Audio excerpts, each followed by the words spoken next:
Most of us have the feeling that wealth isn't distributed fairly, whether it's seeing some people struggling to pay basic bills versus those who appear to be making more money during difficult times. We see evidence all around us of inequality.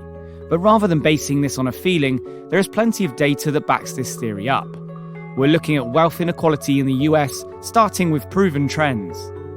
Before we start to explore this, a little nudge to like this video if you're enjoying it, and if you want to be the first to see more videos like this one, then click the subscribe button and notification bell for Equity Economics. Now back to US wealth inequality. First, there is a clear trend that the upper middle classes in the US are cashing in a lot more than their lower equivalents.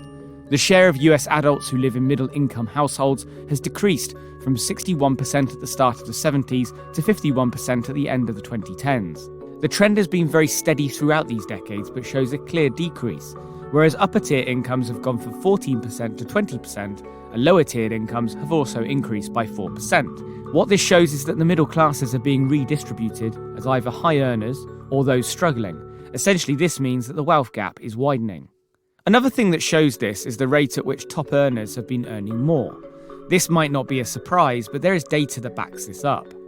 Since 1980, incomes have increased faster for the top 5% richest families in comparison to those below them. In the 80s, from 1981 to 1990, the lowest 20% lost 0.1% of income annually, whereas the top 20% gained 2.1% of wealth annually.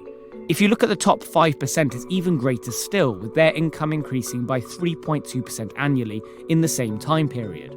If you look into the 80s and 90s in the US, what you'll see is mainly prosperous, but much more prosperous for those who already had full pockets in the first place.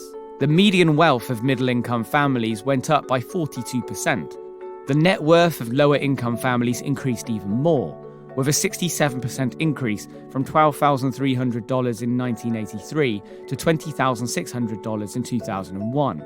But this is nothing in comparison to the big earners. Their median wealth increased by a massive 85% over the same time, and bear in mind they started off with more in the first place. And not only are the rich getting richer in the US, they're getting richer faster, especially in the 21st century. Between 1998 and 2007, the median net worth of the top 5% of US families went from $2.5 million to $4.6 million. That's a huge gain of 88%. In contrast, if you look at the top 20% of earners, their wealth only increased by 44%, which is around half of what the top 5% increased by. All of this has contributed to an even wider wealth gap between rich and poor. In fact, it's more than doubled from 1989 to 2016. At the end of the 80s, the richest 5% of families had 114 times as much wealth as families just below them, $2.3 million versus $20,000. Almost 20 years later, the ratio has increased to 248. This was a much steeper gap than what's reflected in widening income. What this data shows us is what we already think we knew. The gap between rich and poor is widening, and the gap between the super rich and everyone else is widening still. And not only is it getting greater, but it's getting wider at a far quicker rate than it should be considering market conditions. It all points to an unfair system, and in our next video on wealth inequality in the US, we'll be looking at how the US public views this issue. Remember to like this video and subscribe to Equity Economics to get notified on the latest videos, just like this one. Thanks for watching.